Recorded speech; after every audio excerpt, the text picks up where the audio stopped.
Yesu atapemphera kumwamba kunaseguka ndipo mawu anayankhulidwa akuti uyuyu ndi mwana wanga mukamumvere, uyuyu ndi mwana wanga mukamumvere. Nkutheka iweyo umayankhula zinthu zabwino koma anthu samakumvera. Pa family pakwanu ukati uyankhule palibe amene amakumvera. Chifukwa chani? Nkutheka kumwamba sikunayankhule za iweyo kuti ameneyo ndi mwana wanga mukamvere. Nawenso kapemphere usiku uno akuti pemphero lako likapangitsa kuti kumwamba ukaseguke ndipo ukayankhule za iwe. Pemphero lako likapangitsa kuti kumwamba ukaseguke ukayankhule za iwe. Pemphera ndipo usiku uno kumwamba kuyankhula za iwe. Usiku uno kumwamba kukusegukira kuti zako zikayende. Kumwamba kukusegukire mu dzina la Yesu Kristo. Kumwamba kuyankhule za banja lako mu dzina la Yesu Kristo. Kumwamba kuyankhule za business yako mu dzina la Yesu Kristo. Kumwamba kuyankhule za ntchito yako mu dzina la Yesu Kristo. Atate, mu dzina la Yesu Kristo tikuyamikani chifukwa chopezeka malo ano. Tikuyamikani chifukwa mwakonzeka ukatiyankhula, mwakonzeka ukatiphunzitsa. Nthawi zonse tikamamvetsera mawu a Mulungu, pamene tikumvetsera mawu a Mulungu, kungomvetsera kuja kapena kungozindikira china chake mawu a Mulungu muja, ndiye kuti Mulungu amakupasa chani? Amakupasa mphaso ya chitetezo, amakuonjezera angelo ake okuteteza wa moyo wako. Munjira ina, nthawi ina yonse imene ukumva mawu a Mulungu, ndiye kuti ukutenga mphamvu ina yake. Mawu muja pa dziko lapansi apa sikuti ifeyo tikufuna ndalama. Chimene ukusoweka si ndalama, ukusoweka mphamvu yoti utetezere ndalama zimene Mulungu anakupasa kale.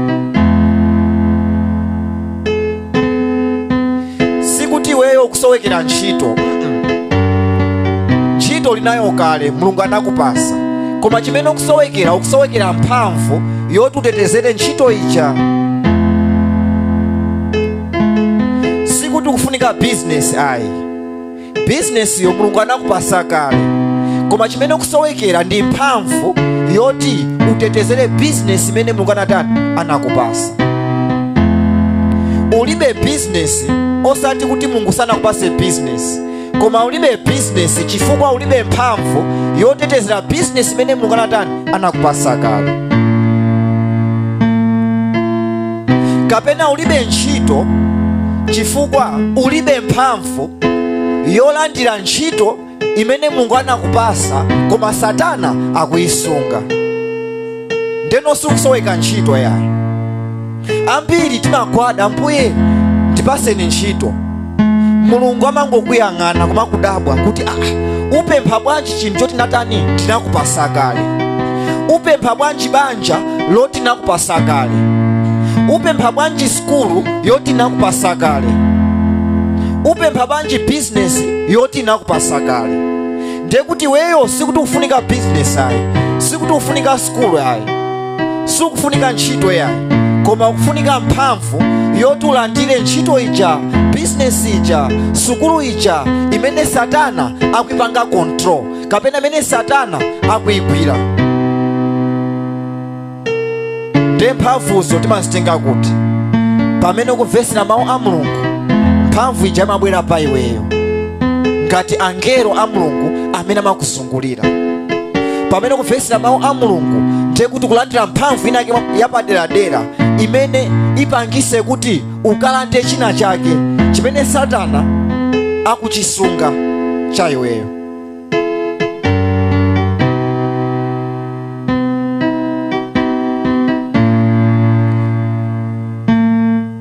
Ndizoona timapita ku chalichi kukalandira china chake kwa ndani? Kwa Mulungu.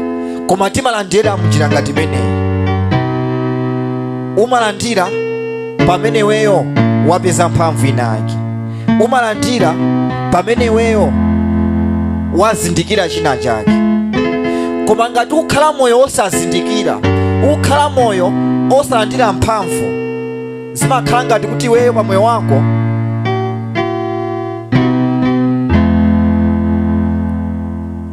ili ngati uli mu nyumba imene ilibe chiseko kapena nyumba imene ilibe mawindo, oyipa amatha kungolowa nasakaza zinthu zako. Haleluya. Mawu a Mulungu ndiopsa. Mawu a Mulungu ndimene muli mphamvu imene ukufuna, ndimene muli mdaliso wako umene ukufuna. Uziwa bwanji kuti mdani wako alowa mu nyumba yako? Uziwa bwanji kuti Satana apanga penetrate mu territory yako, kapena Satana alowa mu mtima mwako? Uziwa bwanji? Chifukwa nyumba yako ndi mtima wako. Ambuye Yesu akulowa mu Yerusalemu akuti anapeza kuti mu nyumba ya Mulungu yasanduka ya malonda, anthu akugulisiramo. Ndipo anayankhula mawu akuti nyumba yanga ndi nyumba yopemphereramo osati ya malonda. Kenaka anamba kuwapitikisa anthu aja kugubuza zinthu zawo, akuti nyumba yanga ndi nyumba ya mapemphero osati ya malonda. Kusonyeza kuti mu nyumba ya Mulungu munalowa adani, munalowa anthu osayenerera kulowamo, munalowa mbamva zimachita malonda amabera naso. Panopa nyumba ya Mulungu ndi mu mtima mwako. Ndeno kodi uziwa bwanji kuti amene akulamulira mtima wako ndi Satana osati Mulungu? Uziwa bwanji kuti you are under attack? Ambiri sitimazindikira, timakonda mazifunsafunso kuti kodi maganizo amenewa ndineyo kapena ndi Satana kapena ndi Mulungu? Uziwa bwanji kuti ameneyo ndi Mulungu kapena ameneyo ndi Satana? Kuti uvesese bwinobwino, tikamawerenga mawu akuti inafika nthawi imene Yobu analandidwa china chilichonse, analuza china chilichonse. Ma business anagwa, banja lake linaphwasulidwa. Akuti Yobu analuza kena kalikonse, mpaka na mkazi wake anapita kwa Yobu kukati kodi zakhala bwanji, chikuchitika ndi chani? Osango mutu kwana Mulungu ameneyo bwanji? Chifukwa pamene mwafika inuyo mwafika bona kuti kena kalikonse mulibe, asala ndi mafupa okhaokha ndi thupi lanu ladyedwa ndi matenda. Teno ndi chani chimene mwasala nacho? Akuti tango mutu kwanani Mulungu kenaka mufe. Ndeno Yobu anamfunsa mkazi wake akuti kodi kwa Mulungu tiyembekeza zabwino zokhazokha opanda zoyipa? Chimene amatanthauza Yobu chinali chakuti kwa Mulungu tiyembekeze zabwino ndi zoyipa zomwe. Zoyipazo amatha kuzipanga alawo kuti zifike pa moyo wathu. Bible imatitsimikizira nena kuti zabwino zonse zichokera kwa ndani? Kwa Mulungu. Koma Yobu akuti kodi tiyembekeza zabwino zokhazokha kuchokera kwa Mulungu? Kusonyeza kuti nyengo yowawa tivomereze kuti Mulunguyo aitani ayipanga alawo kuti ifike pa moyo wathu. Ndichimene amayankhula ndiye kuti Yobu anazindikira kuti amene akuononga katundu wangayo sikuti ndi Mulungu ayi, komano Mulungu yemweyo amulola Satana kuti atani aononge katundu wanga.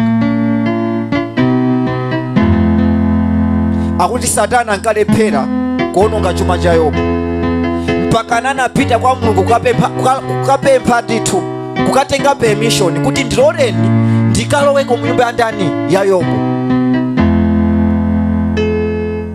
Ndipo tione ngati Yobuyu atani akulambireni.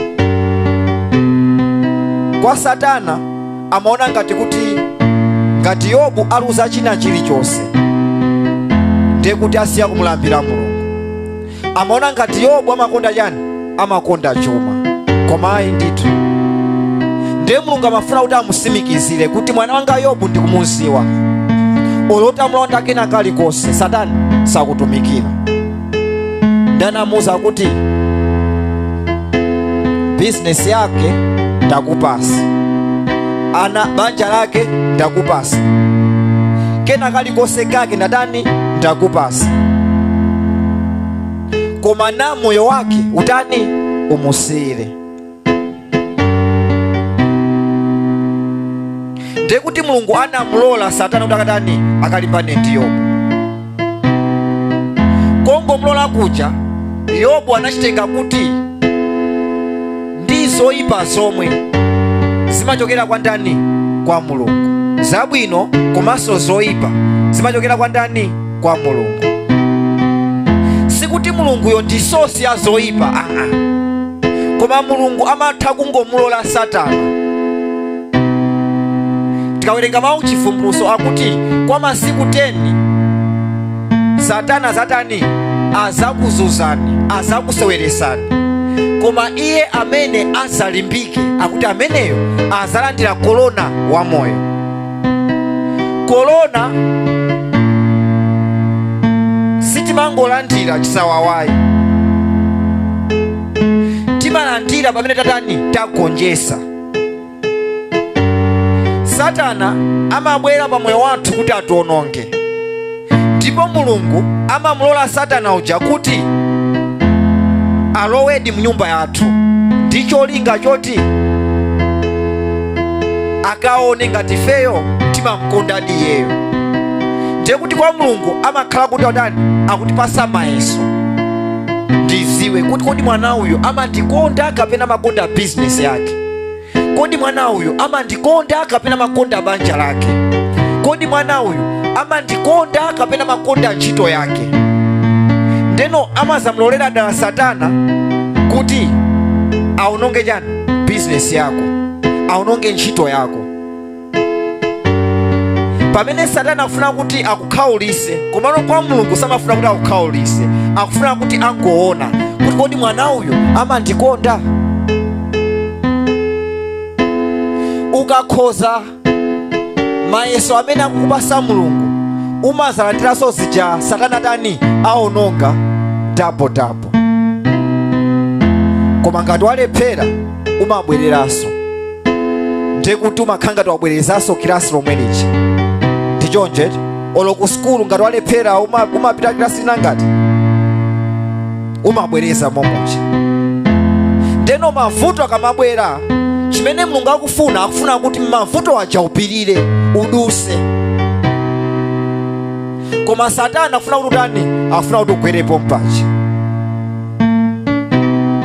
Ndifuna ndiyankhule chanu, ndotanthauza kuti mavuto pa moyo wathu akuzokhala kuti Mulungu akufuna kuti aone china chake mwa iweyo, olo Satana akufuna kuti angokuononga. Ndeno uzwa bwanji kuti amene alowa mu nyumba yako ndi Satana kapena amene alowa mu nyumba yako ndi Mulungu? Uzwa bwanji? Chifukwa ukazindikira mavuto ena ukhoza kumangoseka kuti ayiwe Satana ndakuziwa kale zimene ukufuna, sizitani sizithenga zimene ukufuna. Ndiye ukazindikira Satana uja matani amakusiya asanga chifukwa wazindikira. Koma vuto labwera iweyo ukulira, vuto labwera wasiya kupita uchalichi, vuto labwera wasiya kupemphera. Ndiye Satana amati aha, izi zimene ndimafuna izi. Koma ngati vuto likukupangisa kuti iweyo uzipemphera 2 hours pasiku, osati mmene umapempherera mwina 5 minutes pasiku, Satana angakukondenso, angabwereso ndi vuto limenelo. Kavuto kabwera, ndiye vuto lija lakupangisa kuti usale chakudya, vuto lija lakupangisa kuti uzipemphera daily 3 koloko, uzipemphera daily 12 koloko, kumatangwanisa maplani a Satana kunjako, kodi satana uja angabweresenso vuto lija? Aziwa kuti kwa uyu ndikabweresa vuto it means nkhondo kwa ineyo, ndi azingokusiya. Koma ngati vuto lija likukupangisa kuti usapite ku church, vuto lija lupangisa kuti ufoke mpemphero, vuto lupangisa kuti usasale chakudya, ndiye kuti kupangisa kuti satana uchatani asangalale kumabweresa vuto lija. Pamenepo pamene ungaziwire kuti akubweresa vuto ili si Mulungu ayi, koma ndi satana pa moyo wanga. Haleluya.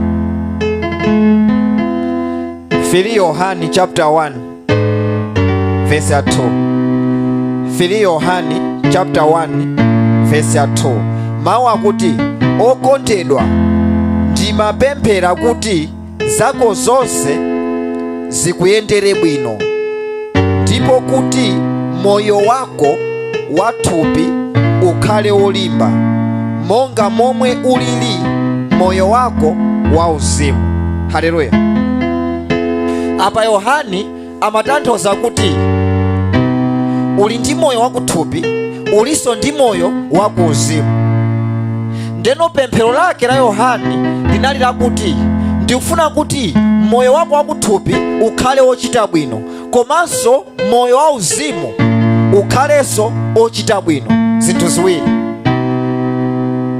kuthupi uchite bwino, komanso kuuzimu uchite bwino. Chimenechi ndiye chifuno cha ndani? Chifuno cha Mulungu.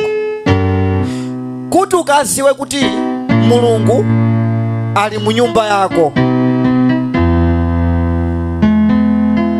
ukaziwira zinthu ziwiri. Choyamba, zakuthupi ziziyenda, zakuuzimunso ziziyendanso. Ikakhala business, ndiye kuti business ili bwino, kuuzimunso zili bwino. Skulu ikuyenda bwino, kuuzimu nakonso zikuyenda bwino. Ntchito ikuyenda bwino, kuuzimunso zikuyenda bwino. Ndiye kuti Mulungu ali mu nyumba yako. Moyo wako wakuthupi ndiye kuti ndi business yako, ntchito yako, banja lako, zimenezo ndi zakuthupi, zimenezo ndi zapaziko lapasi. Sikuti Mulungu samafuna kuti akhristu azinjoya, amafuna kuti tizinjoya. Ndalama tikhale nazo, mabizinesi tikhale nawo, ntchito tikhale nazo. Chimene Mulungu akufuna kuti moyo wako wauzimu ukhale bwino, wakuthupiso ukhalenso bwino,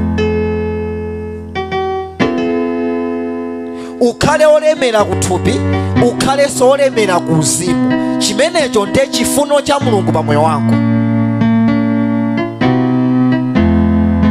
Ngati uli olemera kuuzimu, kuthupi losauka, si chifuno cha Mulungu ayi. Akufuna kuti kuthupi ukhale ochita bwino, komanso kuuzimu ukhalenso ochita bwino. Komano zili ndi formula yake. Sizingangochitika kuti wangobadwa basi kuuzimu zabwino, kuthupiso zabwino, ayi. Pali formula yake. Tikawerenga ku Mateyo chapter 6 verse ya 33 akuti, sakasaka ufumu wakumwamba, ndipo kenako zinthu zonse zimene ukufuna iweyo zizatani? Zizakusatira. Ndiye kuti pamene ukusakasaka ufumu wakumwamba, ndiye kuti business isitani? Izilondola. Sukulu yako isitani? Izilondola.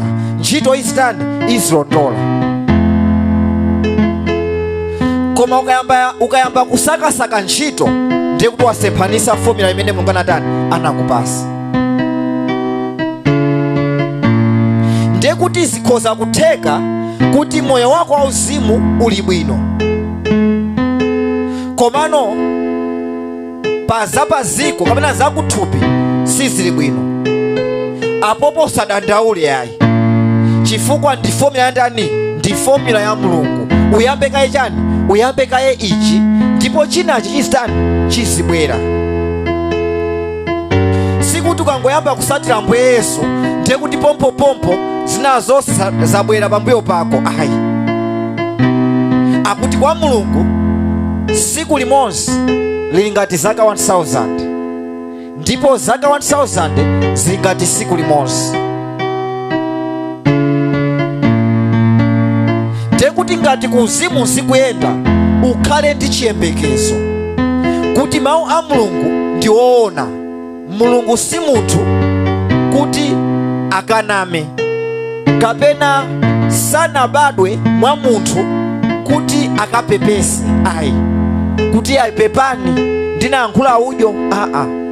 Ngati mawu akuti sakasaka ufumu wanga ndipo kenaka zina zonsezi zizakusatira, ndiye kuti it means just like that. Zichitikadi ndithu. Kaya padusa miyezi 3, kaya ndi chaka chimodzi, kaya ndi zaka 3, zitani zichitikadi. Nthawi zina Mulungu amatisiya adala kaye ndimone kuti amandikondadi, amaziwadi za mawu anga, amandikhulupiriradi. Ndisampase kaye bizinesi, ndisampase kaye ntchitoyi, ndisampase kaye sukuluyi, ndalamazi, ndimone kaye ngati apitirizebe kutani kundisatira.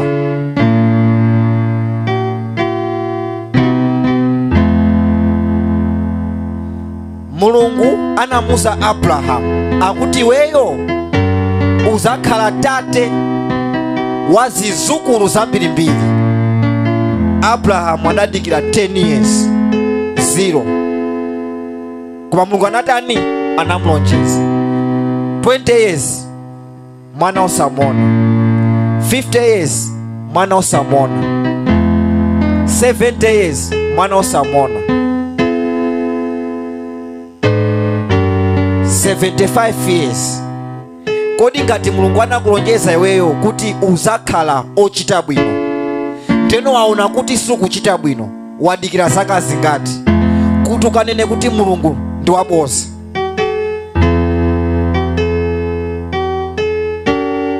Ndikukuona ukuyamba ntchito, ndikukuona uli ndi business yayikulu, ndikukuona moyo wako upita chisogolo. Mulungu anakulonjeza indi. Kodi wadikira zaka zingati kuti ukanene kuti Mulungu kulibeko? Akuti Abrahamu anadikira zaka zambirimbiri. Kodi ifeyo tadikira zaka zingati? Nthawi zina Mulungu amatilola ifeyo kuti tisalandire kaye chimene atilonjeza, koma tikatani akatione kaye kuti kodi mwana uyu akukhulupiriradi mwa ineyo. Kodi ali ngati Shadrach, Meshach and Abednego amene anayiuza mfumu ija akuti ifeyo tikuziwa kuti Mulungu wathu atipulumutsa, komano ingakhale asatipulumutse sitikugwadira.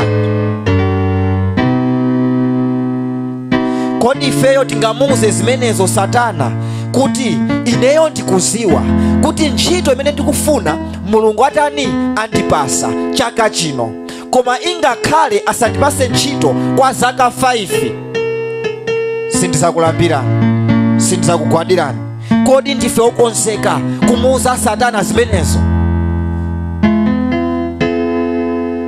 Ndikuziwa inde kuti Mulungu wanga andilipirira school fees chaka chake chiticho chomwe chino, koma ingakhale asandilipirire school fees kwa chaka chino, chaka chamawa ndi chaka chinacho, koma sindikugwadirani.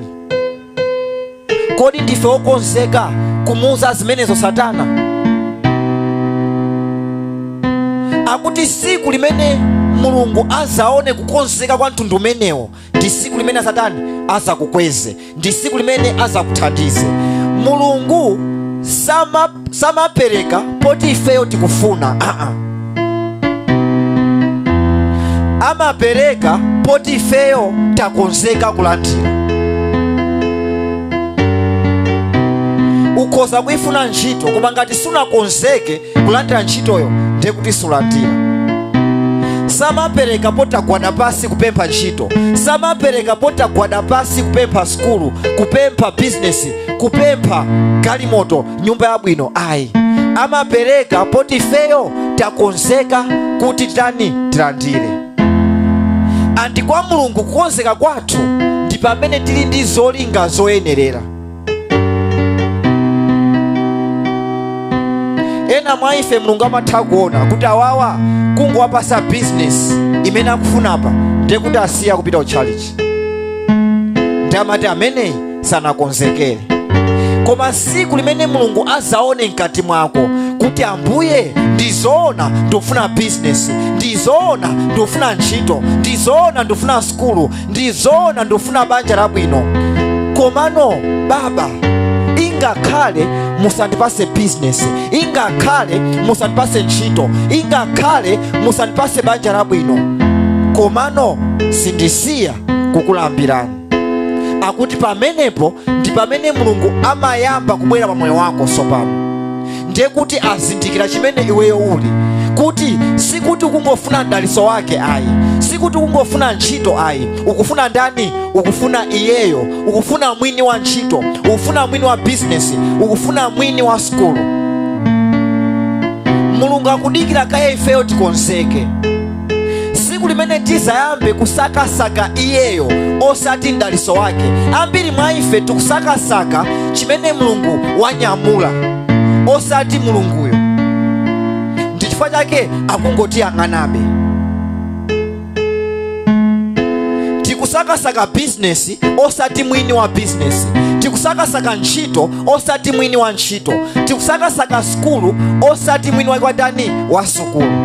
Koma kuti siku limene uzasinthe sopano kuti Ambuye ntchito ndayitaya pasi, business ndayitaya pasi, sukulu ndayitaya pasi, sindifunaso zimenezi ayi, ndikufuna inuyo, ndazakuza kuti aha sopano ndaziwa, sutenga ine ndekha yayi, ngati ufunafuna ineyo utengaso ndi zomwe ndili nazo. Ineyo nde business, ineyo nde sukuluyo, ineyo nde ntchitoyo, utenga ineyo ndi zomwe ndili nazo. Koma tikulephera kulandira chifukwa tikusakasaka zimene Mulungu wanyamula osati chimene Mulungu ali.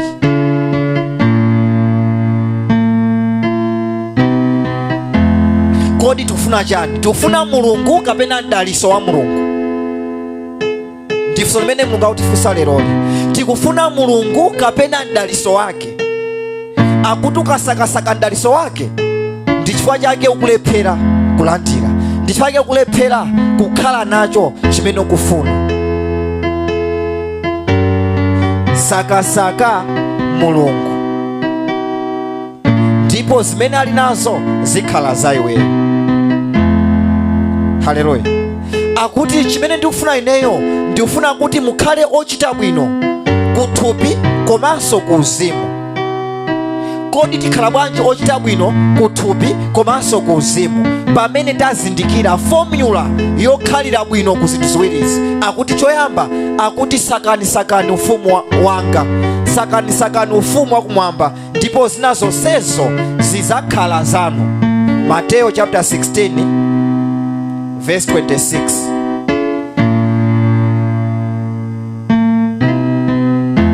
Mateo 16 verse 26. Mawu akuti nanga ndiye kuti munthu angapindulenji atapata zonse zapansi pano, iyeyo nkutaya moyo wake. Haleluya. Akuti munthu angapindule chani? Kupata kena kali konse pa dziko lapansi, koma ndikutaya moyo wake. Moyo wako ndi zinthu ziwiri. Kutanthauza kuti zinthu ziwiri zopanga moyo wako. Thupi ndi mzimu zikupanga moyo wako. Umene moyo wako ndi chani? A living soul. Akamati munthu uyu ndiye kuti tukamba zoti this living soul, ndiye kuti a living soul ukuchokera kwa zinthu ziwiri, thupi ndi mzimu. mawu akuti kodi munthu angapindule chani kugena kalikonse kapaziko lapasi nataya moyo wake, and losing his own soul. Kusonyeza kuti ngati pali chinthu chapamwamba kwambiri ndi chani? Is your soul. Ukataya moyo wako ndipo tachina chilichonse. Ukataya business yako zili bwino. Ukataya business ndi kusunga moyo wako zili bwino. Ukataya banja lako, ukataya ntchito yako, ukataya skulu yako, nasungirira moyo wako ndi zabwinobwino. Ndi chimene mawu akutanthauza. Akuti kodi wapindula chani kukhala ndi mamashons ambirimbiri, kukhala ndi mabizinesi akuluakulu, kukhala ndi ma PhD, mamasters ambirimbiri, koma nautaya moyo wako, wapindula chani? Akuti ndizopanda chani? Ndizopanda phindu. Ndiye kuti chomwe chichaphindu kwambiri ndi moyo wako, you are living soul. Ndikuenda limodzi. Akuti kodi wapindulanji kukhala ndi china chilichonse pa ziko lapasi, komano moyo wako ndikuutaya. Ndiye kuti zasemphana ndi cha? Zasemphana ndi Yohane wachitatu uja verse 1, chapter 1 verse 2. Yohane akuti pemphero langa ndilakuti ukhale wochita bwino kuthupi komanso kutiko kuzimu. Komano ku Mateyo uku tikumva zakuti munthu wagena ziko lonse koma moyo wake autaya. Ndiye kuti wasemphana ndi Mulungu. Mulungu afuna kuti zonsezo zikhale bwinobwino, kuthupi zili bwino, kuzimu zikhale bwino. Koma ngati wagena za kuthupi zonse, kuzimu autaya, sizili bwino. Ndizotheka pa moyo wako kukhala bwino kuzimu, koma za kuthupi sizili bwino.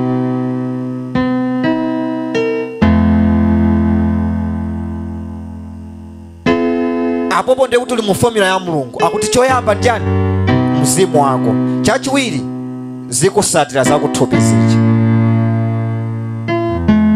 Ndeno chomwe ukaziwire kuti Satana alowa mu mtima mwako, alowa mu nyumba yako, ndi pamene ukaone kuti moyo wako wauzimu ukusika pasi, komano zakuthupi ukuchita bwino.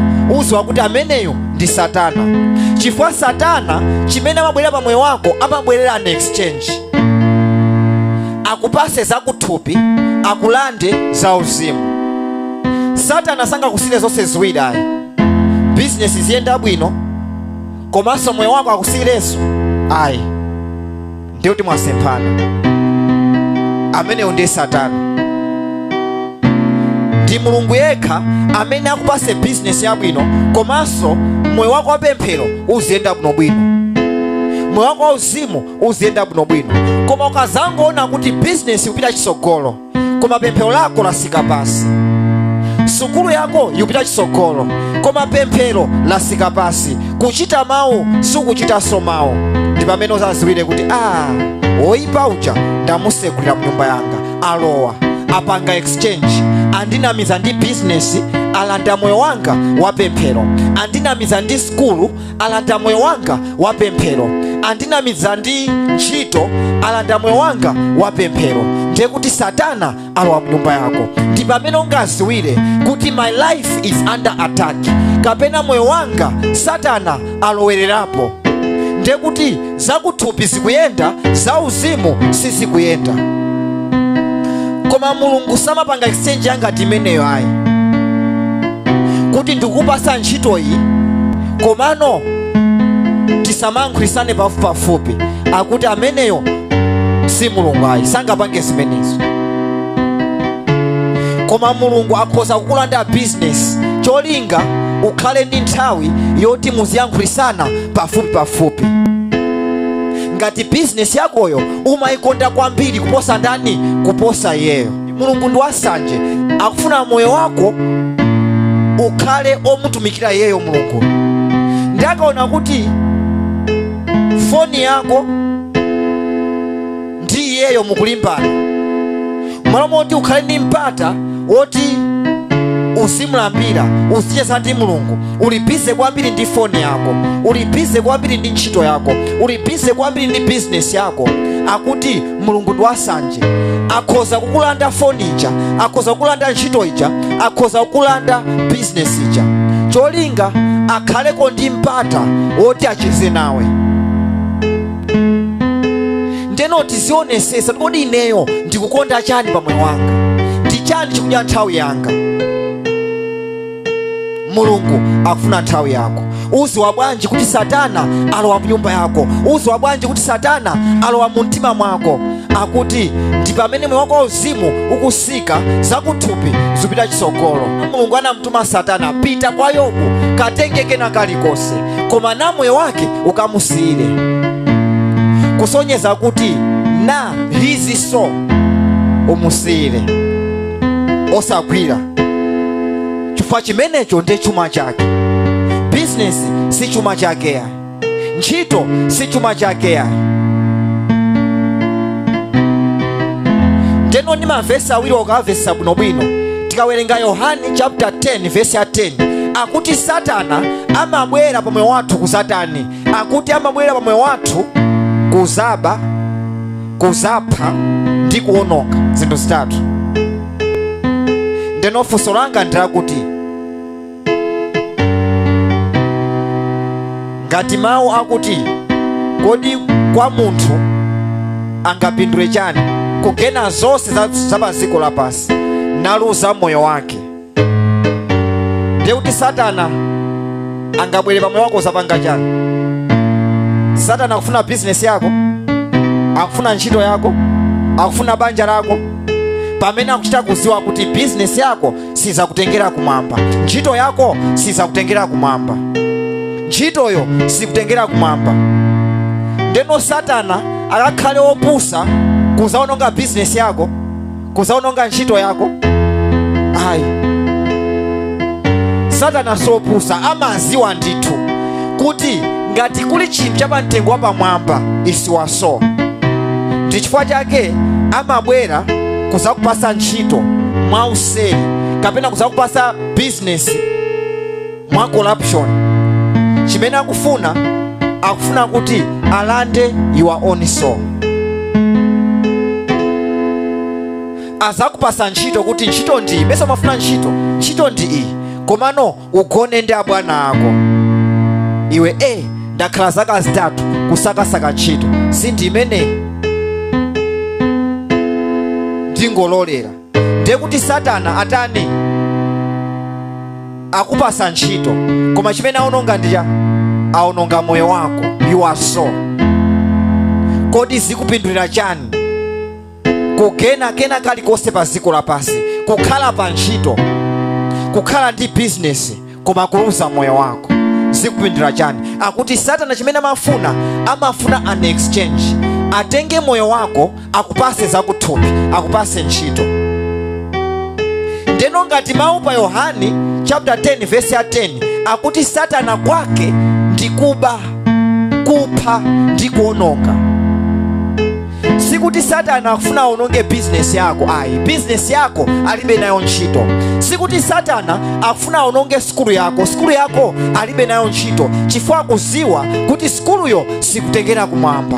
Sikuti Satana akufuna aononge ntchito yako, aononge banja lako, akuziwa kuti banjalo kapena ntchitoyo, business yo sizikutengera kumwamba, komano akuononga business ntchitoyo. Chifukwa chani? Chifukwa iweyo mtima wako wonse uli pa business ipo, mtima wako wonse uli pa smartphone yo, mtima wako wonse uli pa ntchitoyo, uli pa business, uli pa banjalo. Ndipake Satana akuononga zimenezo, chifukwa akuziwa ngati mtima wako waika kumeneko akaononga zimenezo ukhumudwa. Ngati wakhumudwa sungamulambire Mulungu. Tikamawerenga mawu pa Efeso chapter 4 verse 30 akuti tisamkhumudwise mzimu wa Mulungu. Mzimu wa Mulungu amakhala mu mtima mwako. Ndeno ngati mtima wako uli pa business, ndipo business jayo Satana ayiwononga,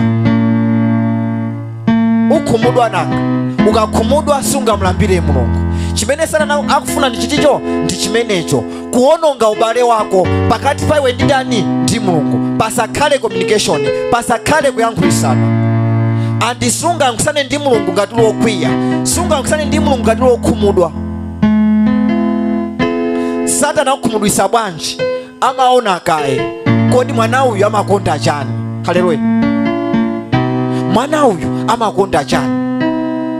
Chifukwa kuti ndithane ndi mwana uyu ndi pamene ndadani ndamukhumudwisa. Chifukwa ndikamukhumudwisa ndiye kuti mzimu wake wakhumudwisidwa.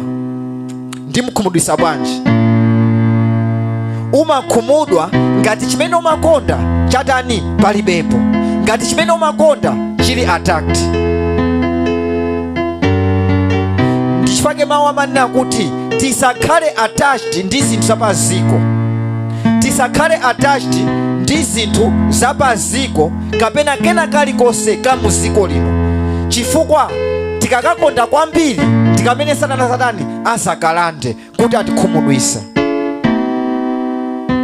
Koma ngati mtima wathu suli pa business, suli pa ntchito, suli pa kena kalikonse kapaziko, Satana azasowa potikhumudwisira ife.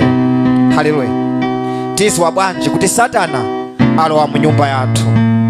Tikaone moyo wathu kuti kodi moyo wathu uli ndi ndani. Kodi tagulisa moyo wathu ndi business? Kodi tagulisa moyo wathu ndi ntchito? Tagulisa moyo wathu ndi school? Uzwa bwanji wagulisa moyo wako ndi business, ntchito, school kapena banja, pamene zinthu zimenezi zapazikozi zikupita chisogolo, pamene moyo wako wauzimu ukupita pasi? Ndikuti uzwa kuti Satana aononga moyo wako. Koma ngati moyo wako wauzimu ukupita chisogolo, zakuthupi zikupita pasi, usadandaule, ameneyo ndi Mulungu. Chifukwa akufuna kuti usakesake ufumu wake kaye, ndipo zinazo zikusatira. Ndi message yapamwamba imene Mulungu akufuna ukakhale nayo, kuti kodi ndi ndani amene akusunga moyo wako? Ndi ndani amene akusunga chuma chako? Kodi moyo wako wakuthupi uli pati? Nanga moyo wako wauzimu uli pati? Uzwa bwanji kuti Satana alowa mu nyumba yako? Ngati business ikuyenda bwino, sukulu ikuyenda bwino, ntchito ikuyenda bwino, koma moyo wako wauzimu ukupita pasi, si Mulungu. Mulungu sazagulisa moyo wako wauzimu ndi ntchitoyo ayi. Uzwe kuti ntchito imeneyo ndiye kuti akupasa ndi dyerekezi. Akhoza kupasa ntchito cholinga moyo wako wauzimu upite pasi. Koma ngati zakuthupi zikupita pasi, moyo wako wauzimu ukupita mwamba, ndi Mulungu ameneyo. Chifukwa Mulungu sazakulandapo moyo wako wauzimu, koma azakulanda zakuthupi ndi cholinga choti zauzimu ziyende bwino. Ena mwa ife tinali ndi mafunso akuti kwa Mulungu tiyembekeze zabwino, tiyembekezenso zoyipa, pamene kwa Satana tiyembekeze chani? Zoyipa zokhazokha.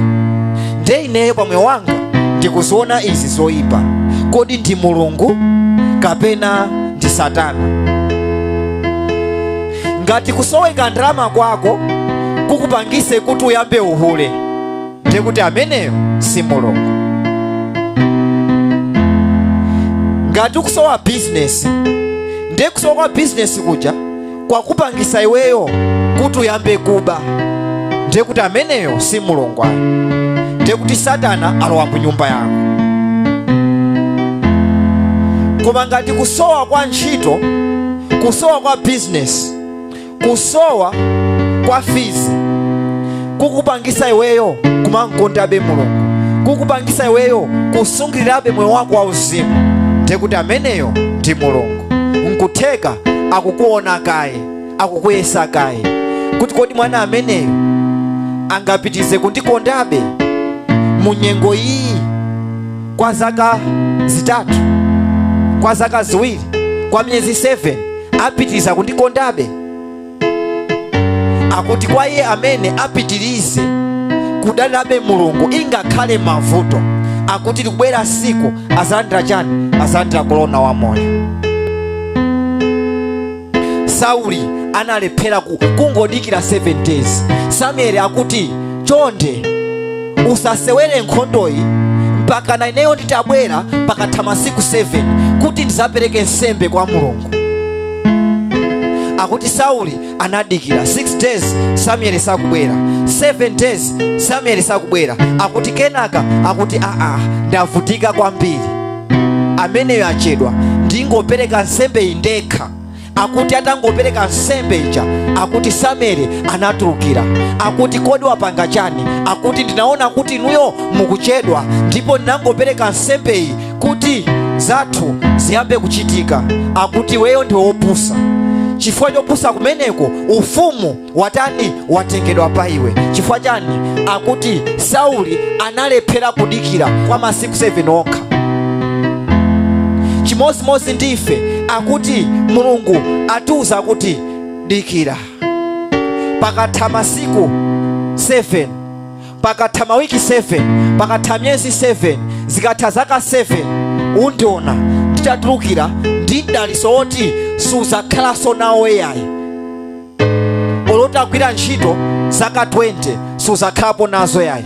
Komano ukangopirira kungokhala opusa kwa masiku 7, kungokhala opusa kwa myezi 7, akuti ndizakupasa zoti ena onse azadabwaso kuti kodi zachitika bwanji kuti ameneyo ayambe kuyendesa galimoto ine ndisanagule njinga ya moto. Kodi zachitika bwanji kuti ameneyi amange nyumba yangati pamene sanamangepo ndikomwe olo toilet.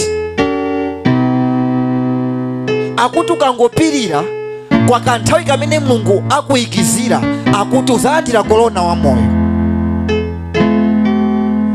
Ndiye kuti chimene chifunika ifeyo osangodandala kuti ineyo ndakhala nthawi yayitali, ineyo zanga sizikuyenda, koma kuti zifunse kodi wadikira zaka zingati, wadikira myezi ngati, kodi ukuziwa mulingo umene Mulungu akuyikira kuti ukadikire.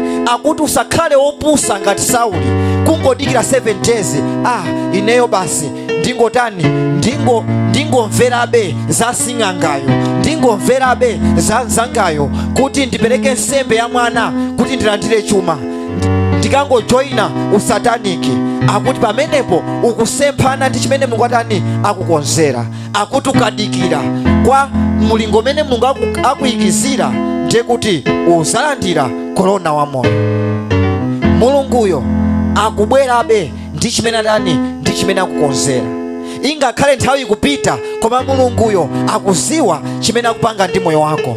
Ingakhale anzako akupita chisogolo, Mulungu akuziwa kuti iweyo uzapitirira nthawi ina yake. Ingakhale anzako panopa akunjoya, koma Mulungu akuziwa kuti zako zakhala zoposa anzako.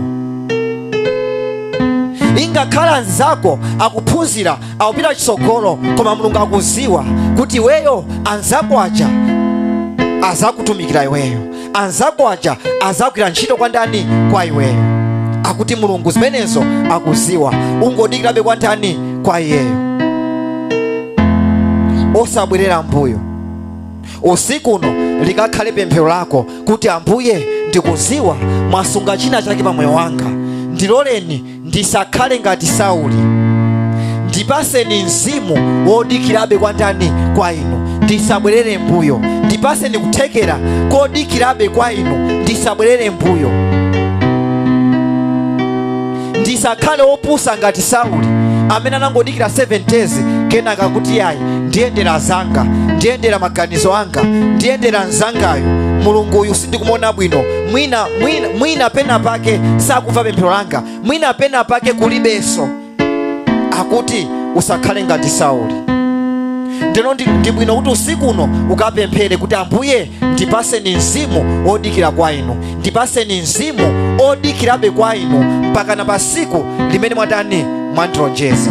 usakhale ngati Abrahamu nthawi imeneyo. Akuti Abrahamu amaonanso kuchedwa, akuti Ambuye munandilonjeza Isaac, koma kodi Isaac ameneyo ali kuti?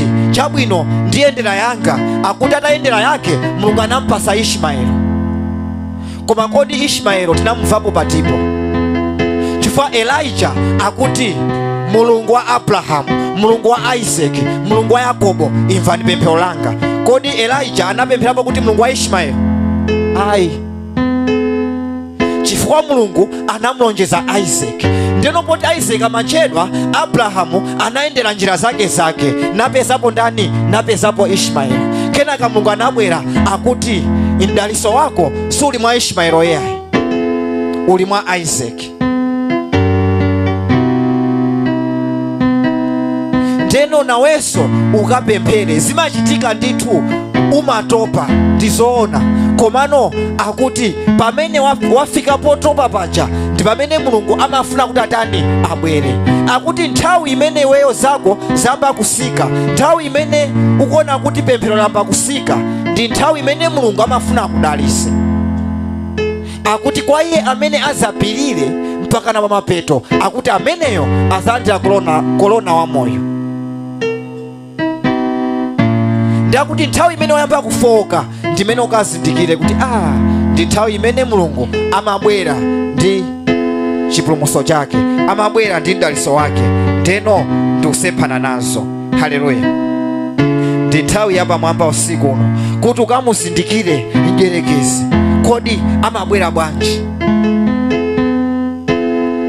Amakulanda moyo wako, ndikukupasa zakuthupi. Ngati zakuthupi zikuyenda, zauzimu zopita pasi, uziwe kuti Mulungu palibepo. Koma ngati zakuthupi zikuonongedwa, moyo wako wauzimu upita mwamba, uziwe kuti pamenepo pali Mulungu.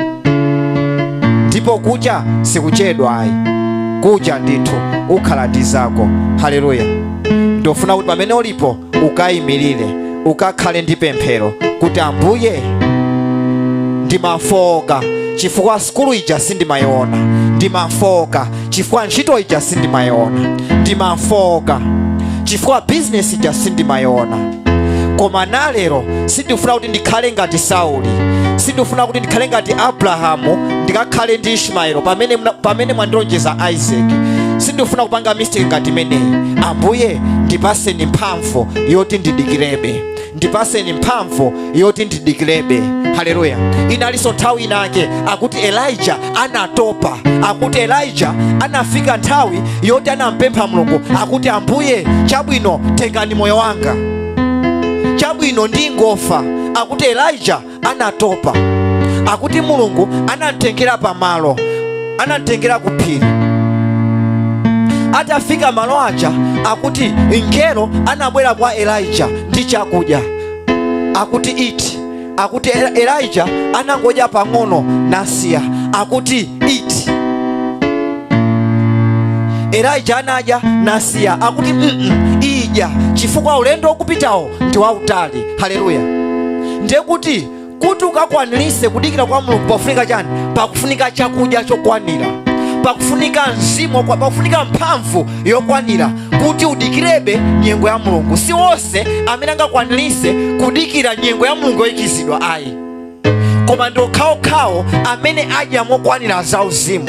Akuti Elijah inafika nthawi yoti akuti Ambuye chabwino nditengeni, ndipeni, palibe chimene ngatani ndingachite. Mulungu akuti nthawi yako sinakwane. Nanga kodi wamuzoza Elisha kuti akhale profeti? Akuti Elisha sinamzoze. Akuti iweyo ukadali ndi nthawi yayitali yoti utani upange kaye zimenezi. Koma kuti ukafikire chimenecho ufunika mphamvu ija mokwanira. Akuti Elijah anadya, akuti atadya zinthu zija, akuti anakhala 40 days osadya osamwa, kupita kutiko, kupita kuti akumane ndi Elisha kumene anali, kuti weyo Mulungu akusankha ndi wozozedwa. Kupita kumene mfumu Ahazi anali, kuti weyo ndi wozozedwa, lamulira ana Israeli, lamulira ana a Juda. Haleluya. akuti pamafunika mphamvu inake kuti ukafikire chimene Mulungu akutani, chimene Mulungu akufuna. Ngati ukufoka ndiye kuti usowekera mphamvu inake. Ndiye usiku uno unene kuti Ambuye nanenso ndikufuna ndidye, ndinafoka, ndipaseniso vumbulutso lina, ndipaseniso revelation ina, ndipaseniso mphamvu ina yomwe nditengere mpaka na pasiku limene munatani, munandilonjezera kuti ndikafikepo ndikalandire zanga, ndisabwerere pambuyo. Haleluya. Pamene ulipo ndikufuna kuti ukapemphere, Ambuye ndipaseni mphamvu, Ambuye ndidyeseni usiku uno, ndipaseni kuthekera kuti ndikadikire ndikafikire chimene inuyo mandilonjeza, ndisabwerere mbuyo, ndisagonje, ndikakumanebe ndi chimene neyo ndikufuna. Pamene ulipo, I want you to pray. Ndifuna ndikafikire chimene mukufuna ineyo ndikatani, ndikachifikire.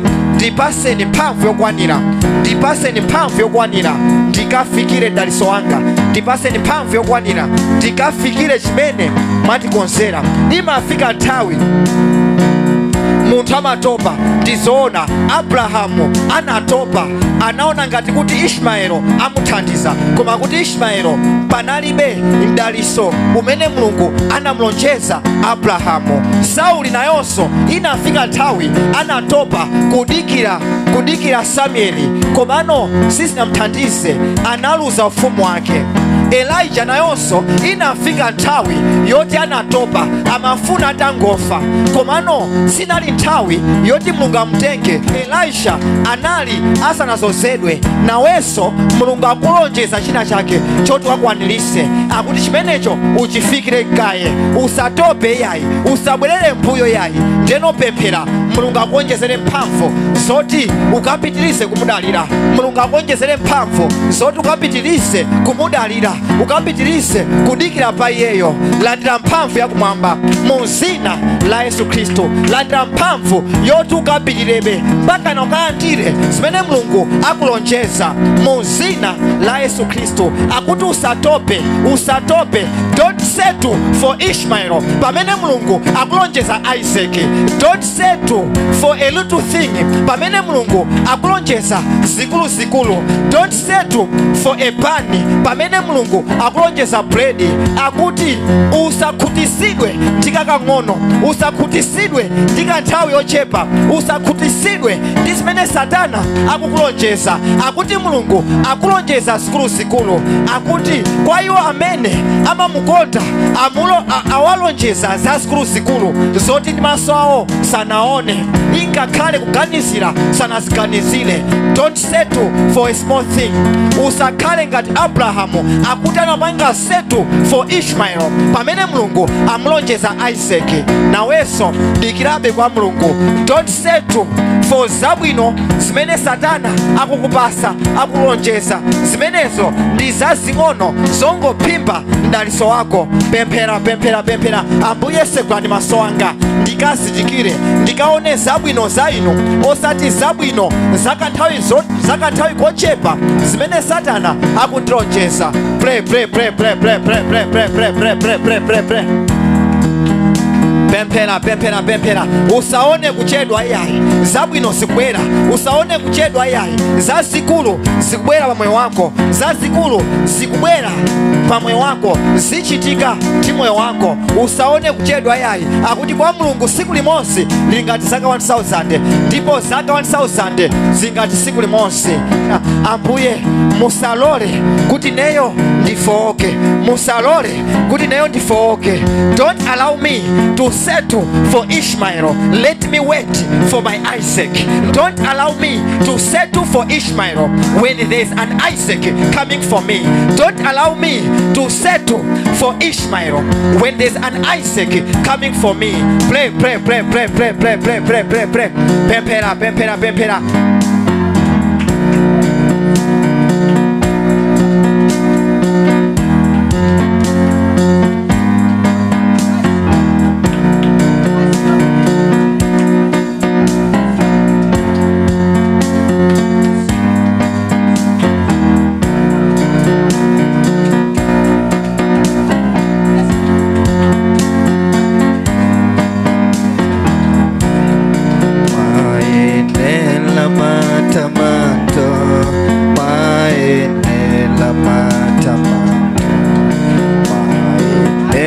mwayenela kukwezeka, mwayenela kukwezeka, mwayenela matamando, mwayenela matamando.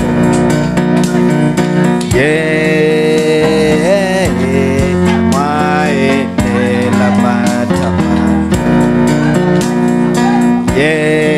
Yeah, mwayenela matamando, mwayenela matamando, mwayenela matamando, mwayenela matamando, mwayenela matamando. Ayenela kukwezeka, ayenela kukwezeka, ayenela kukwezeka, ayenela kukwezeka. Mwana nkosa ayenela kukwezeka, ayenela kukwezeka. Ochilisa ayenela kukwezedwa, ayenela kukwezeka. Wamasula ayenela kukwezeka, ayenela kukwezeka. Wamampayo ayenela kukwezeka, ayenela kukwezeka. Wamampayo ayenela kukwezeka, ayenela kukwezeka. Ndofuna ndikusemegezere kuti moyo wako soliso chimozimozi, udabwisika ndi zimene zichitika ndi moyo wako, amene amazunza kena kalikonse kukhuza moyo wako, kuza kuthupi komanso kuza uzimu, ameneyo wasamuka pa moyo wako, ukadabwisika mu zina la Yesu Kristo. Zusa dzanja lako lamanja mmwamba. Just want to bless you. Atate, mu zina la Yesu Kristo tikuyamikani chifukwa chokhala nafe mu usiku uno. Mwatiphunzitsa zambiri. Mawu anu ndi machiliso, mawu anu ndi mamasulidwe, mawu anu ndi uneneri wathu. Atate, tikuyamikani chifukwa mwatiphunzitsa, mwatimasula, mwatichilisa, komanso mwatisogolera. Baba, mukatamandike, mukakwezeke mu zina la Yesu Kristo. Tikuthokoza chifukwa cha mphamvu imene mwayikaso pa moyo wathu, kuti oyipayo asakatiyandikire, asakayandikire bizinesi yathu, ndipo sakayandikira banja lathu, sakayandikiranso sukulu yathu, mu zina la Yesu Kristo. Chachikulukulu Baba, ndikuwapempherera nanu kuti zimene mwapasa usiku uno oyipayo asaziyandikire, mu zina la Yesu Kristo. Katetezereni, kamenyereni nkhondo, akakonderedwe. Pamene akupita apite ndi zisomo zanu, pamene akupita akakumbukiridwe, mu zina la Yesu Kristo. Kena kalikonse kamene kamayimisa sukulu yawo, kamene kamayimisa business yawo, kamene kamayimisa moyo wawo wa uzimu, moyo wawo wa kuthupi, Ambuye ndikukadula mu zina la Yesu Kristo. Akuoneni Baba, akuoneni kuti inuyo ndinu mudadalisa Yobu. Kena kalikonse kamene Satana analanda pa moyo wawo, Ambuye kakubwezeresedwa usiku uno mu zina la Yesu Kristo. Akatetezedwe ndipo apite ndi zifundo zanu, apite ndi mtendere wanu mu zina la Yesu Kristo. Amen.